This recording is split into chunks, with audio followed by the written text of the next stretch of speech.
Alhamdulillahilladzi dominat sa'adata fid dunya wal akhirah.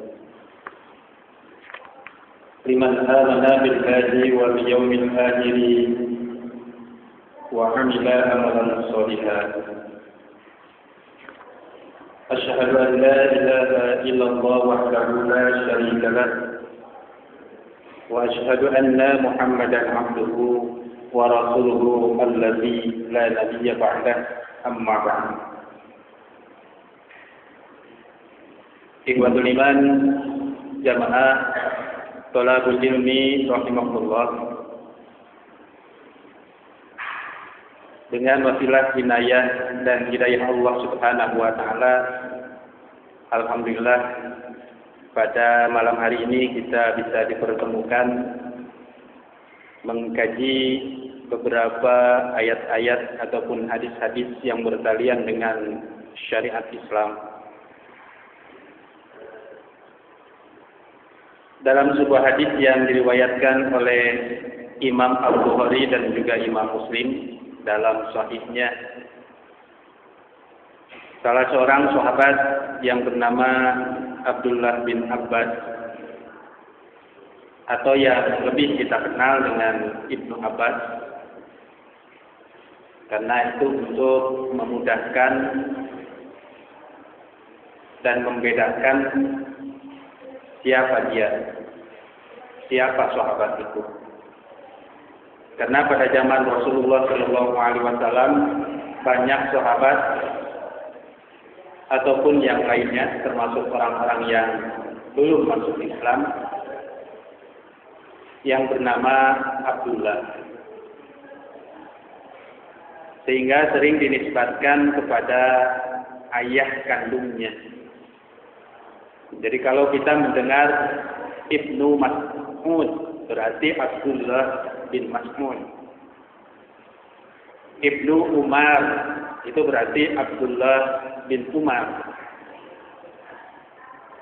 Termasuk Ibnu Abbas, Ibnu Umi Maktum, itu nama sebenarnya adalah Abdullah bin Abbas. Beliau adalah salah seorang sahabat yang ketika beliau masuk Islam masih dalam keadaan anak-anak. Disebut sigharus sahabat, sahabat kecil.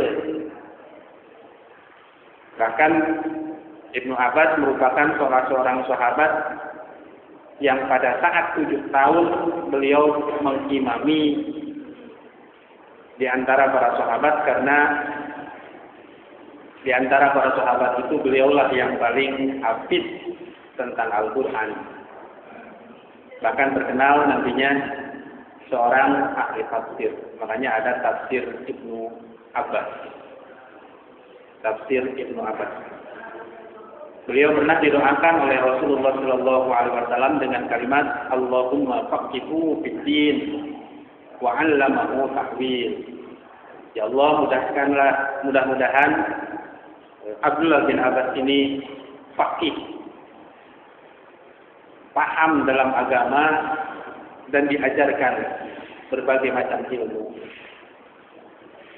Nah, dalam riwayat Ibnu Abbas ini, dalam Sahih Imam Bukhari dan Muslim, Ibnu Abbas pernah menceritakan bahwa Rasulullah SAW pernah bersabda, "Uridat alayyal umamu," pernah diperlihatkan kata Rasulullah, umat-umat kepadaku. Jadi bukan hanya umat Nabi Muhammad, melainkan seluruh umat manusia. Al-umam, jamak dari ummatun. Fara'aitun Nabiyya sallallahu alaihi wasallam wa ma'ahu rahib. Maka ketika itu beliau melihat,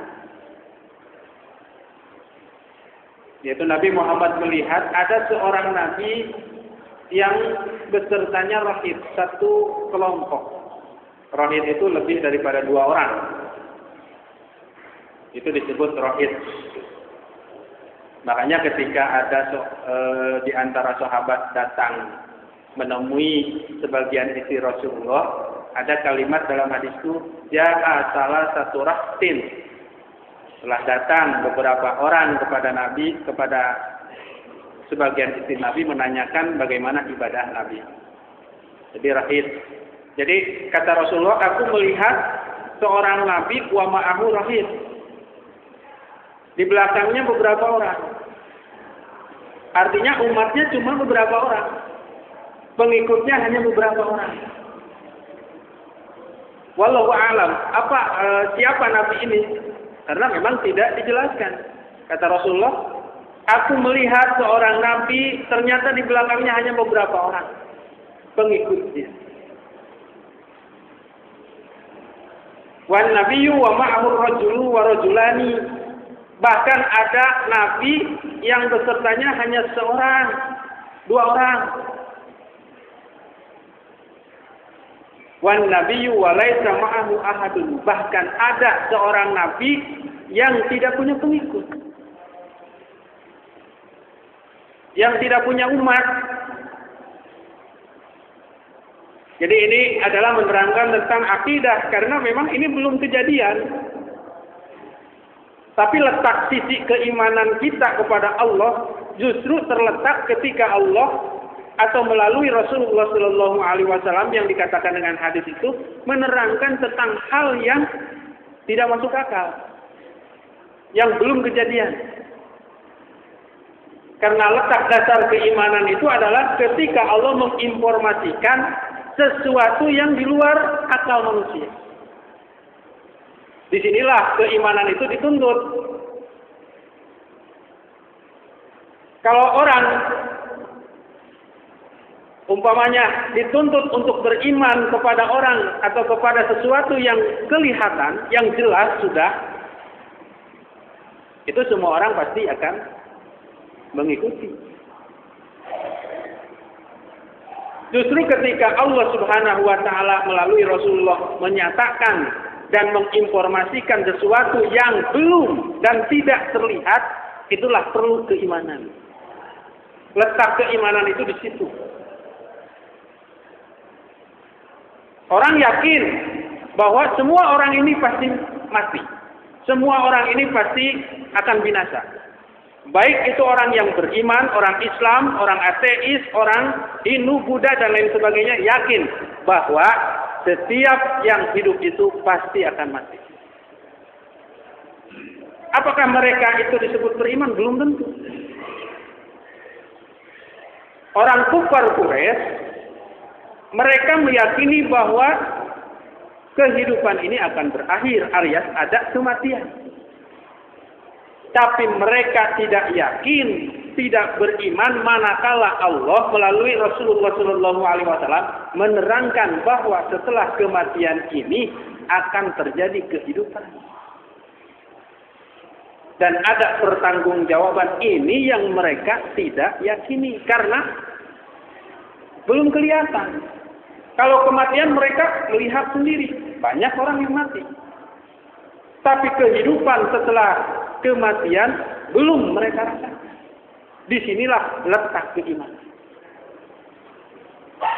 Seperti halnya ketika Nabi Isra Mi'raj, banyak orang yang mulai meragukan.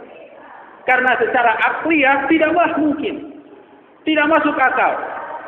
Seorang manusia pergi dari Masjidil Haram ke Masjidil Aqsa, kemudian ke Sidratul Muntaha dalam waktu relatif singkat. Kendaraan manapun tidak mungkin. Bahkan pada saat itu antara Mekah ke Palestina, Masjidil Aqsa memakan waktu 1 bulan. Ini 1 malam saja tidak. Tapi disinilah letak keimanan seseorang diuji. Apa mempercayai atau tidak? Meyakini atau tidak? Nah, dalam masalah ini Abu Bakar yang pertama kali meyakini. Seandainya apapun yang keluar dari Nabi Muhammad SAW, aku yakin bahwa itu benar. Maka mulai saat itu Abu Bakar lebih dikenal dengan Abu Bakar As-Siddiq. Nah, begitupun dengan hadis ini. Kata Rasulullah, aku diperlihatkan berbagai macam umat. Di situ ada nabi, kemudian pengikutnya beberapa orang, ada nabi, pengikutnya 1 orang, ada nabi, pengikutnya 2 orang, bahkan ada nabi yang tidak ada pengikut.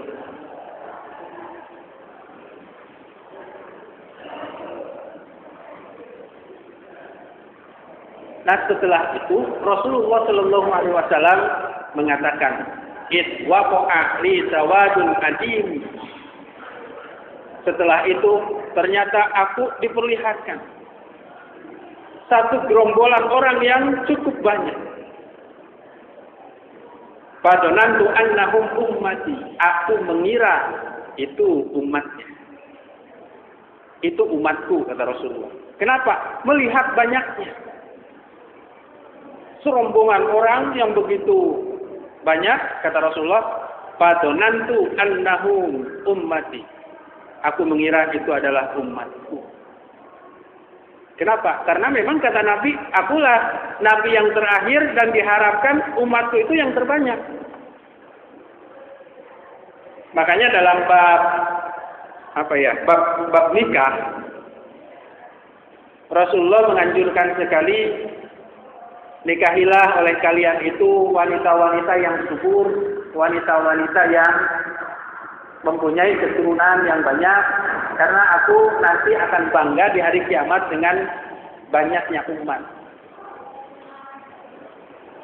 Sekalipun umurnya hanya 63 tahun, bahkan masa kerasulannya hanya 23 tahun, kurang lebih, tapi umatnya melebihi umat Nabi Nuh, umat nabi-nabi yang lain. Bayangkan saja, Nabi Nuh dakwahnya itu dalam Al-Quran diterangkan 950 tahun. Mengajak umat manusia ketika itu untuk masuk ke dalam barisannya, masuk Islam. Tapi dalam jangka yang begitu panjang, hanya belasan orang yang masuk, yang menjadi pengikut Nabi Nuh. Dan ketika beliau membuat perahu bahtera, hanya yang masuk Islam itulah yang menjadi pengikutnya yang bisa masuk. Bahkan ada riwayat yang mengatakan hanya 13 orang. Istrinya tidak termasuk, bahkan sebagian dari anaknya juga tidak termasuk, yaitu Kan'an, yang nanti menjadi nama sebuah tempat. Kan'an itu sekarang Palestina. Itu dulu disebut negeri Kan'an. 950 tahun, 1000 kurang 50 tahun. Tapi pengikutnya hanya belasan orang. Sehingga wajar apabila Nabi Nuh ketika itu berdoa kepada Allah Subhanahu wa taala, karena saking lamanya berdakwah, lailan wan naharon dalam Al-Quran, siang dan malam, tapi bukannya mereka menyusut, tapi mereka berpencar, menjauh. Wajar ketika itu ada doa Nabi Nuh yang terkenal, Rabbi la tadar alal ardi minal kafirina dayyara. Wahai Tuhanku, janganlah engkau sisakan di muka bumi ini orang yang kufur, binasakan mereka. Karena kalau disisakan nanti akan melahirkan lagi orang-orang keturunan yang kufur pula. Makanya Umar Ibnul Khattab, salah seorang sahabat Rasulullah, ketika Rasulullah memberikan satu pernyataan, engkau seperti Nuh. Karena tegasnya, kerasnya. Ketika itu musyawarah Rasulullah bersama para sahabat atau sebagian para sahabat, bagaimana ini tawanan perang Badar ini mau dibagaimanakan? Bagaimana Umar? Kata Umar, ya Rasulullah, bunuh saja mereka semua. Ngapain?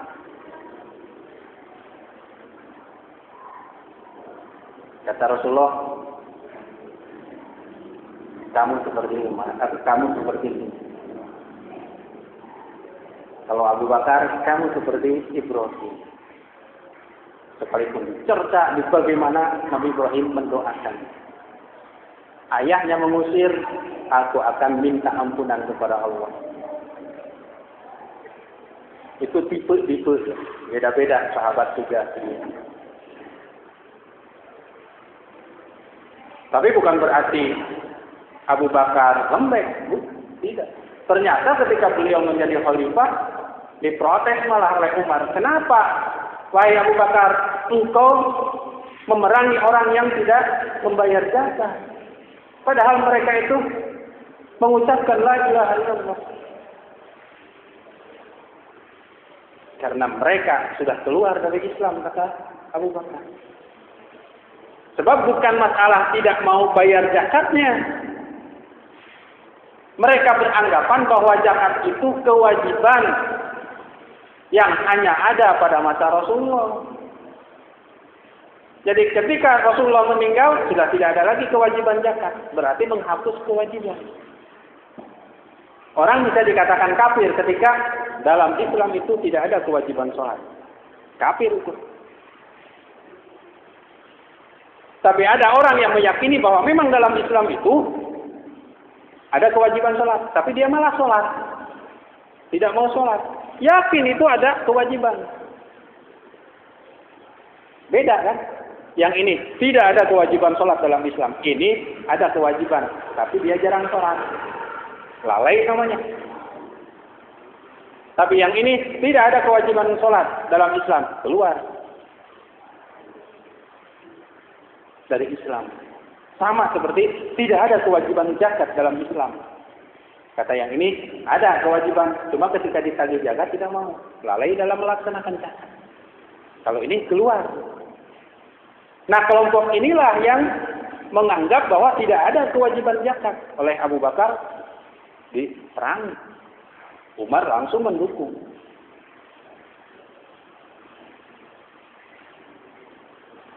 Nah, jadi ketika Rasulullah Shallallahu Alaihi Wasallam mengatakan,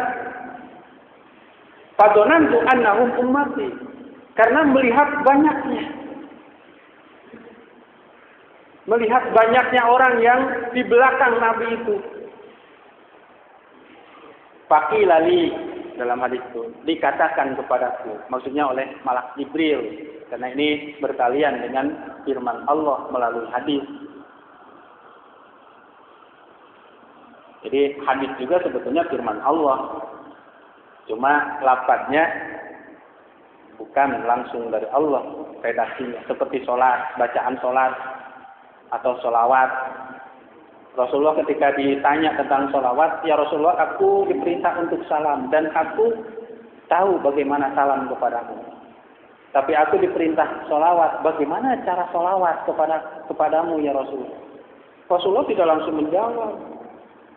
Tidak langsung mengatakan tolak al-badru alaina, tidak. Menunggu wahyu.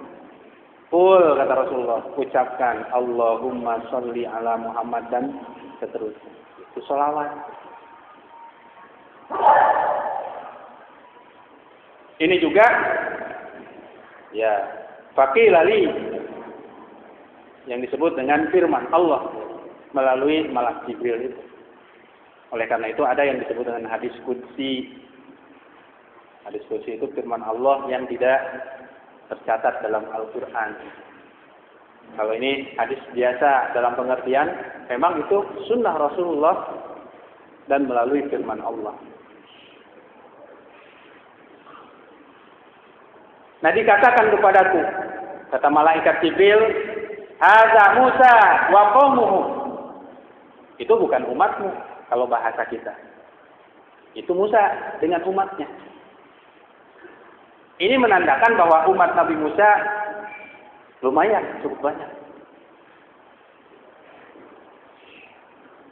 Oleh karena itu, ketika kita membuka ayat Al-Quran, berbagai surat tentang Bani Israel, bukan Israel ya. Kalau Israel itu sebetulnya itu gelar Nabi Yakub alaihissalam. Artinya kekasih Allah. keturunannya disebut Bani Israel, keturunan Israel, keturunan Yakub. Karena keturunan Yakub itu beliau punya 12 orang anak yang disebut dengan Bani Israel. Nah disitulah disebut dengan, disitu ada yang bernama Yahuda, Yahudi, keturunannya itu bangsa Yahudi. Tapi Bani Israel itu cukup luas, agak luas dibandingkan dengan Yahuda atau Yahudi. Yahudi itu bagian dari Bani Israel.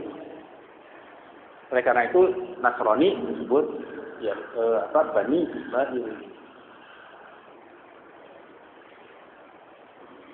Nah, pengikut Nabi Musa dalam Al-Quran atau ketika mengkisahkan Nabi Musa, rata-rata hampir di setiap surat yang tiwal, yang panjang itu ada kisah Nabi Musa dengan pengikutnya yang disebut dengan Bani Israel. Karena memang Bani Israel ini oleh Allah dilebihkan dari umat-umat yang lain. Apa kelebihannya? Bukan masalah jisimnya, otaknya, bukan sebetulnya.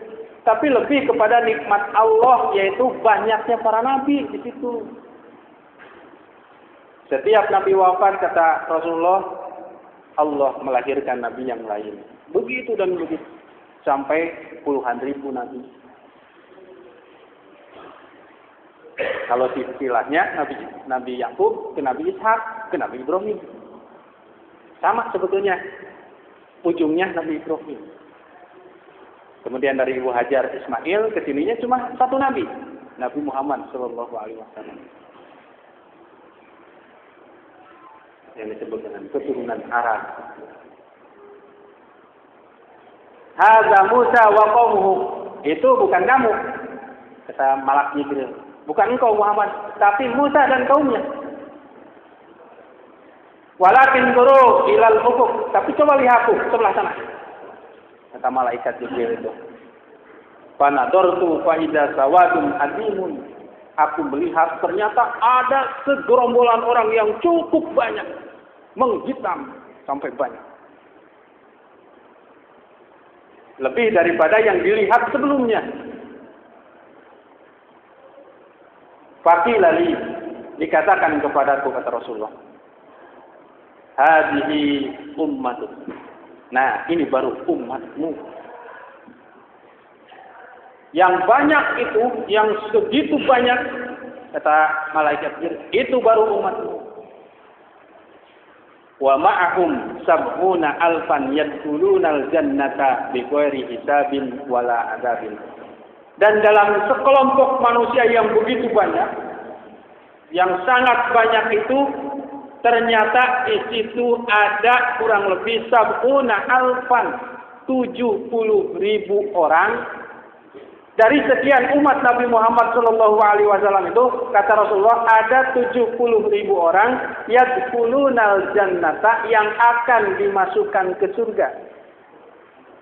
Bighairi hisabin wala azabin, tanpa perhitungan, tanpa dihisab, tanpa disiksa.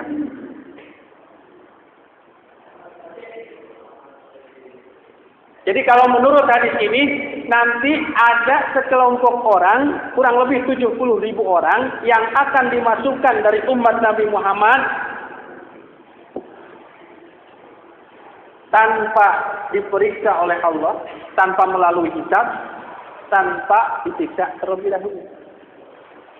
Dengan begitu, ada yang dihisab, tidak disiksa.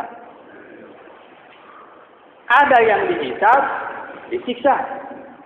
Ada juga yang tidak dihisab, disiksa.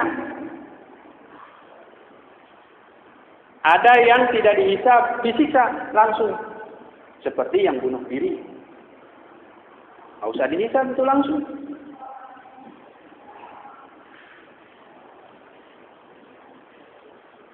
Ada juga yang dihisab, masuk surga. Diperiksa terlebih dahulu, dihitung amal perbuatannya, ternyata lebih berat amal baiknya, ke surga juga. Ada juga yang dihisab, ternyata ke neraka. Karena amal baiknya kurang dibandingkan dengan amal buruknya. Tapi suatu saat amal baiknya akan dikembalikan kepada orang tersebut dengan dimasukkannya ke surga. Oleh karena itu dalam Al-Quran ada istilah kalimat dakhalal jannah, dia telah masuk ke surga, ke surga juga. Ada yadkhulunal jannah, akan dimasukkan ke surga. Kalau akan, belum. Nah dalam satu hadis, kullu ummati yadkhulunal jannah. Setiap umatku akan dimasukkan ke surga. Apakah langsung ke surga? Belum tentu. Tapi suatu saat akan dimasukkan ke surga. Kalau akan dimasukkan ke surga dan belum masuk surga, di akhirat tempatnya ada berapa? Cuma ada 2. Kalau belum masuk ke surga berarti di neraka terlebih dahulu. Cuma suatu saat dia akan dimasukkan ke surga. Makanya ada kalimat yang mengatakan orang yang mengucapkan di akhir kalamnya, di akhir hayatnya la ilaha illallah, pasti dia masuk surga. Apakah langsung? Wallahu a'lam. Karena memang ada yang yadkhulunal jannah. Nah, untuk menghabiskan dosa-dosa itu finnar. Tapi jangan punya anggapan, yang penting akan masuk surga. Jangan. Sebab disiksa di neraka sekalipun cuma 1 hari, menurut ukuran dunia ini sama dengan 1000 tahun di dunia. Kalau divonis oleh Allah 1 hari di neraka, 1000 tahun. Kalau menurut ukuran dunia. Coba sekarang, ada enggak yang umurnya 1000 tahun? 100 tahun saja sudah mulai langka untuk umat Muhammad. Balik 60-an. 63. Kalau sekarang 63, ya siap-siaplah. Cuma ada bonusnya mungkin 1 tahun, 3 tahun, 2 tahun. Tapi rata-rata seperti itulah. Umur umat Nabi Muhammad SAW. Tapi bukan berarti, yang tua dulu, enggak. Masalah kematian bisa jadi ya, ikhwatul iman yang lebih duluan meninggal, saya belakangan. Atau sebaliknya, saya belakangan, bapak-bapak duluan. Sarwaken. Pinginnya kan begitu, ya Bu. Iya Pak ya. Pinginnya begitu. Yang lain duluan. Padahal ketika kita melihat jenazah itu seharusnya menjadi tuzakirul maut, mengingatkan kita akan kematian. Nah, yadkhulunal jannata, akan dimasukkan ke surga. Kalau akan belum, tapi yakin bahwa setiap umat Nabi Muhammad akan dimasukkan ke surga. Kecuali yang menolak, kan begitu dalam hadis. Nah, kalau ini yadkhulunal jannata, akan dimasukkan ke surga karena memang belum ada. Dalam pengertian belum mati semuanya, belum kiamat. Tapi di situ di hari kiamat tanpa hisab, tanpa diperiksa, tanpa azab, tanpa siksa. Karena ada yang masuk, begini, ada yang yadkhulunal jannata walahu azab, akan dimasukkan ke surga, tapi sebelumnya disiksa. Makanya ketika kita memeriksa doa sapu jagat, yang sering kita kenal dengan doa sapu jagat, kenapa ada kalimat waqina azabannar? Dan Rabbana atina fid dunya hasanah wa fil akhirati hasanah. Ya Allah, berilah kami di dunia al-hasanah. Dan di akhirat juga berilah kami al-hasanah fil akhirah, yaitu masuk surga. Waqina azabannar. Tapi ternyata diiringi dengan ya Allah, jauhkan kami dari siksa neraka. Karena memang ada yang di akhirat mendapat al-hasanah tapi disiksa terlebih dahulu. Kita tidak mau.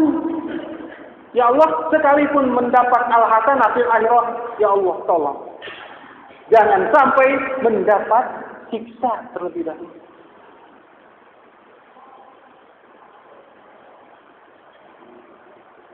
Dalam riwayat Muslim dan diceritakan ada nanti itu umat manusia yang terakhir kali masuk atau dimasukkan ke surga. Artinya ini menandakan bahwa memang ada yang akan dimasukkan ke surga terlebih dahulu disiksa. Makanya wajar dalam Al-Quran, "Faman ya'mal mithqala dzarratin khairan ya akan dibalas." Sekecil apapun kebaikan. Ini penghargaan dari Allah, apresiasi dari Allah Subhanahu wa taala tentang amal soleh. Makanya bukan banyaknya amal itu, tapi benarnya amal itu. Ahsannya, ahsanu amalah kan itu. Belum tentu banyak itu benar. Ya idealnya ya banyak ya benar. Kadang-kadang kan kita menganggap ibadah itu dengan perasaan. Perasaan ya karena rakaatnya banyak akan lebih baik. Sedikit kurang baik. Itu dengan perasaan. Padahal atau dengan dalil begini. Ini kan tidak ada yang melarang sholat begini 8 rakaat, 11 rakaat atau 23 rakaat. Memang tidak akan ada melarang. Tidak akan kita temukan larangan dari Allah. Jangan sholat subuh itu 4 rakaat, 6 rakaat, 12 rakaat. Tidak akan kita temukan. Yang ada itu contoh dan perintah Nabi sholat subuh itu 2 rakaat. Karena kalau menunggu larangan tidak akan ada dalam ibadah itu. Karena asal ibadah itu pada intinya asalnya tidak ada. Kita menunggu perintah. Sebelum tahun kedua Hijrah, Rasulullah tidak puasa Ramadan. Ramadannya sudah ada dari dulu juga. Dari semenjak bumi ini diciptakan, yang namanya bulan 12 itu termasuk bulan Ramadan sudah ada. Tapi sebelum tahun kedua Hijrah, Rasulullah tidak melaksanakan puasa Ramadan. Baru setelah ada perintah kutiba alaikumusiyam, Rasulullah puasa. Begitu juga dalam masalah sholat, haji, dan lain sebagainya. Jadi jangan, kan tidak ada yang melarang. Suka ada begitu. Coba saja kalau tidak ada yang melarang, sholat subuh 4 rakaat. Tidak mau dia. Padahal sama saja dengan yang lain juga, seharusnya seperti itu. Kan tidak ada yang melarang. Tidak dihisab, tidak diadab. Summa nahado. Lalu Rasulullah pergi. Setelah menerangkan itu Rasulullah, karena rumahnya dekat, dekat tempat imam, ke mihrab, keluar. Fahadhan nas fi ulaika alladziina yadkhuluna al-jannata bighairi hisabin wala adab. Maka seluruh para sahabat memperbincangkan siapa sih yang dimaksud oleh Rasulullah. Mereka orang-orang yang tanpa hisab, tanpa azab dan dimasukkan ke surga. Jadi diskusi setelah Rasulullah meninggalkan, ramai para sahabat memperbincangkan siapa sih orang yang dimaksud 70.000 itu yang akan dimasukkan ke surga tanpa hisab, tanpa azab. Faqala ba'duhum, berpendapat sebagian dari kalangan para sahabat. Fala'allahum alladzina sahibu Rasulullah sallallahu alaihi wasallam. Rasulullah sallallahu alaihi wasallam. Bisa jadi kata sahabat ini, yang dimaksud oleh Rasulullah itu adalah sahabatnya Rasulullah sallallahu alaihi wasallam. Jadi seluruh para sahabat dengan pendapat ini merasa nyaman. Oh, mudah-mudahan ini para sahabat yang dimaksud oleh Rasulullah. Kata yang lain, bukan itu. Bisa jadi wulidu fil Islam falam yusriku billah syai'an. Bukan seluruh para sahabat, tapi mereka yang dilahirkan dalam keadaan Islam dan tidak pernah musyrik. Di kalangan para sahabat kan pernah musyrik ya? Hampir seluruhnya. Kecuali, ya kata saya juga, sigor sahabat yang tadinya kecil. Seperti Ali bin Abi Thalib. Maka orang-orang yang beriman tapi sebelumnya kafir, musyrik tidak termasuk kalau menurut pendapat para sahabat ini. Orang yang dilahirkan semenjak dilahirkan tidak pernah musyrik tapi dalam kondisi Islam. Itu pendapat para sahabat yang lainnya. Wadzukiru asya'an, dan bermacam-macam pendapat. Ada yang ikut hijrah, ada juga yang ya pertama-tama kali beriman. Jadi as-sabiqunal awwalun minal muhajirin, yang pertama-tama beriman di kalangan para sahabat dari orang-orang muhajir yang hijrah. Berarti orang Ansor tidak kebagian. Macam-macam pendapat yang dikemukakan oleh sahabat sehingga membuat gaduh suasana di masjid itu. Karena terdengar suara gaduh dari para sahabat, Rasulullah keluar. Faharaja alaihim Rasulullah sallallahu alaihi wasallam. Rasulullah keluar menemui mereka yang lagi diskusi ramai. Faqala,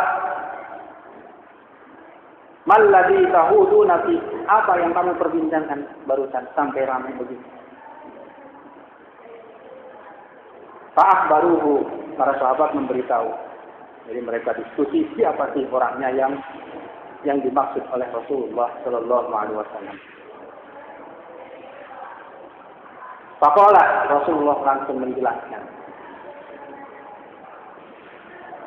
Humul ladina la yarquna wa la yastarqun wa la yatafayyarun wa ala rabbihim yatawakkalun.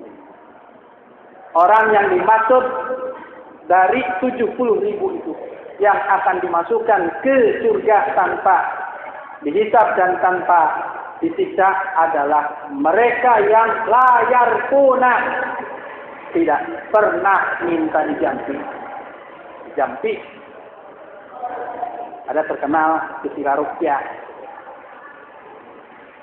Walayat tarkun atau menjampe, orang yang berbuat minta dan orang yang melakukan. Wala yatatayyarun, dan tidak pernah tatayyur. Tayyara itu burung, jadi mengandalkan sesuatu itu melalui benda-benda atau binatang-binatang. Ada kepercayaan seperti itu. Kalau ada burung berbunyi, burung apa? Nih, ada apa ya ini? Ada yang nikah, ya. Ini ada yang mati nih. Ini ada pencuri nih karena berbunyi ini. Ini ada yang hamil karena burung hantu berbunyi. Tapi kalau kita renungi dalam-dalam, apa hubungannya burung hantu dengan kehamilan? Kalau ada kupu-kupu ke rumah apa biasanya dikaitkan. Oh, ada tamu katanya. Padahal apa hubungannya antara kupu-kupu dengan tamu? Karena sudah yakin, kadang-kadang Allah mentakdirkan dia. Wah, ini ada kupu-kupu datang, pasti dia ada tamu deh. Ternyata assalamualaikum. Tuh kan, percaya. Apa kata saya? Tadi ada kupu-kupu gede. Ini juga tamunya gede banget. Itu takoyur, menggantungkan kepada itu. Sehingga ketika mau berangkat, ketika mau apa saja kegiatan, dikaitkan dengan, oh kalau bulan ini, kemudian ada bunyi ini, jangan jadi deh berangkat. Takoyur. Atau kepada hari kadang-kadang. Selasa jangan berangkat-berangkat, nanti ada apa-apa. Justru saya kalau berangkat dari Tasik itu kalau ingin tenang, agak lowong di hari-hari yang mereka keramatkan, ternyata enak banget, tidak berdesak-desakan, karena ada keyakinan. Apalagi itu daerah mana tuh, daerah Jawa yang sebelah sana, itu pondok kurang lebih itu. Saya pernah ke sana dan mengisi pengajian di kalangan Ibnu, ikatan pelajar Nahdlatul Ulama di daerah Susuki Presidenan. Kebetulan punya teman waktu itu, pada saat saya khitbah melamar, ya saya disuruh mengisi pengajian. Sekarang sudah menjadi istri saya yang pertama. Ya baru pertama, baru satu istrinya. Kalau anaknya baru 6. Itu banyak yang ditanyakan itu begitu, masalah-masalah itu. Sampai-sampai ini air, saya disuguhin air, kemudian saya minum, ada sisanya. Selesai pengajian itu berebut minuman. Punya barokah. Coba kalau ustadznya atau kiainya punya penyakitan TBC. Karena memang sudah punya keyakinan seperti itu, kadang-kadang begitu Allah memberikan satu jalan saja gitu, supaya mereka tetap dalam kedolimannya itu. Sama seperti kita, kadang-kadang begitu, seperti kepada kupu-kupu atau kepada yang lain. Suka ada terbersit, cepat itu, jangan. Ya tatoyarun, itu menggantungkan kepada, asal tatoyur itu adalah burung, kepada sesuatu benda, kepada binatang. Ya kecuali kalau ada dalilnya. Kayak seperti dalam hadis, apabila kalian mendengar suara berkokoknya ayam di tengah-tengah, ya mau subuh itu, nah itu suara malaikat. Silakan bangun. Dan memang dia harus bangun tahajud. Tapi apabila ada suara anjing, berlindunglah kepada Allah. Kan begitu ya ada. Karena di situ ada syaitan. Ada yang memaknai kalau ketemu anjing bunuh saja, bukan begitu. Karena itu setan, bukan. Ada di kampung saya itu sampai setiap bertemu anjing seolah-olah setan itu dikejar sampai dilempar, dibunuh. Padahal ada hadis yang menerangkan tentang ada orang yang masuk surga disebabkan anjing, ada orang yang masuk neraka disebabkan kucing. Kan ada seorang laki-laki sedang makan, anjing kelaparan sama haus, dikasih, kemudian bisa lari. Kata Rasulullah, orang tersebut masuk surga disebabkan binatang. Wa ala rabbihim yatawakkalun, dan hanya kepada Allah bertawakal. Nah, jadi ada beberapa layar kuna, tidak pernah minta dijampi, tidak pernah menjampi, kemudian tidak pernah menggantungkan nasib kepada benda, kepada batu ahli, kepada binatang dan lain sebagainya, suara, dan bertawakal kepada Allah. Apakah kita sudah seperti ini? Wallahu a'lam. Kita hanya bisa menjawab sendiri dan Allah yang Maha tahu. Mudah-mudahan kita termasuk. Faqama Ukasah, salah seorang sahabat yang bernama Ukasah. Sudah waktu bisa belum? Belum ya? Lewat berapa itu tuh? 15? Ya? Saya jawab. Berkata Ukasah, seorang sahabat, ya Rasulullah, Ukasah bin Son, Ud'ullaha ayyaj'alani minhum. Wahai Rasulullah, berdoalah kepada Allah, memohonlah kepada Allah untuk aku, supaya aku bagian dari yang 70.000 itu. Bagaimana kata Rasulullah? Faqala anta minhum ya Ukasah. Kamu merupakan bagian dari yang 70.000 itu. Sumpah qama rajulun akhar. Kemudian yang lainnya ikut. Ya Rasulullah, ud'ullaha. Kata Rasulullah, sabaqaka biha utajab. Sudah keduluan tuh nama bukan. Bukan berarti mereka tidak termasuk. Jadi keduluan. Tapi kalau mereka semua angka minho. Tidak seperti itu. Jadi inilah yang dikatakan oleh Rasulullah SAW, yadkhuluna al-jannata bighairi hisabin wala azabin. Dari umat Nabi Muhammad yang diterangkan. Dari umat itu ada 70.000 orang yang akan dimasukkan ke surga tanpa diperiksa terlebih dahulu, tanpa azab terlebih dahulu. Dan mudah-mudahan kita termasuk di dalam. Karena memang berat sekali menjadi ashabul jannah itu. Kata Rasulullah, setiap 1.000 orang, satu di antaranya yang masuk surga. Perbandingannya 999 orang ke neraka, satu ke surga. Maka wajar apabila penduduk neraka itu paling banyak. Itu saja barangkali yang bisa kami sampaikan. Aku lupa lihaza, astagfirullah li wa lakum.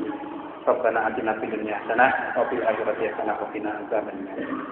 Kalau ada yang ditanyakan, kami persilakan.